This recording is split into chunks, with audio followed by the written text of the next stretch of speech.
Here's how California Governor Gavin Newsom is torpedoing his chances to be America's president. Hello, I'm Steve Forbes, and this is What's Ahead, where you get the insights you need to better navigate these turbulent times. It's no secret that Gavin Newsom, governor of our largest state, badly wants to be the next president. Put aside how Democrats deal with a rapidly deteriorating Joe Biden and the possibility of Kamala Harris occupying the Oval Office, which horrifies all too many voters. If Newsom does end up being the Democratic nominee in 2024, his reckless record will likely doom him. It represents a direction for America that would suffocate the country's traditional free market dynamism and relegate it to stagnant, pitifully low growth rates like we have in Europe. The entrepreneurial spirit that has continuously kept us at the forefront of dynamic innovation would wither. This would not only be ominous for us, but also for the free world. A weak America always begets dangerous behavior by adversaries. If not checked, this would lead to a dystopian world. The once golden state's sky-high taxes, suffocating regulations, and astonishing governmental incompetence are driving away residents. California is on its way to losing a record number of congressional seats in the next census.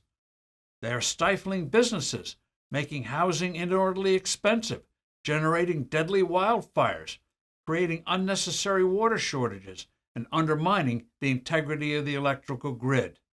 But the bad behavior by California politicians continues.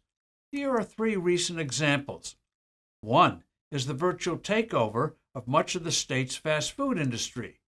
Sacramento has taken upon itself the power to ultimately dictate wages and working conditions. This is modern socialism in action. Don't take over enterprises, just rule them by regulation. A second example, the state legislature has passed a crushing law mandating that larger companies operating in California calculate not only their emissions tied directly to their operations, but also for their supply chains. Employee commutes and travel would also be included. Such calculations are costly and involve guesswork. The law is actually a wedge for regulators to dictate how companies manage their operations.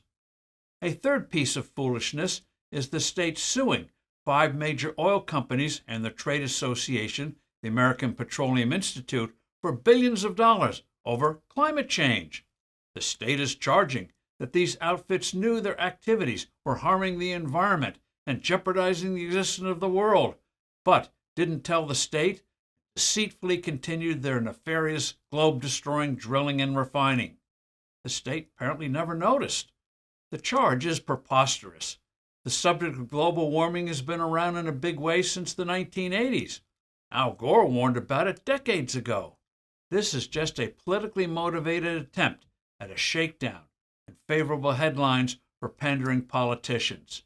It ignores the fact that emissions in the U.S. have actually declined since 2007. And it won't change the truth that the big emissions villains are not those oil companies. Quite the opposite. They pale in comparison with the real big baddies, China and India and other countries, going ahead with numerous new coal-fired power plants. Gavin Newsom won't be occupying the Oval Office anytime soon. I'm Steve Forbes. Thanks for listening. Do send in your comments and suggestions. I look forward to being with you soon again.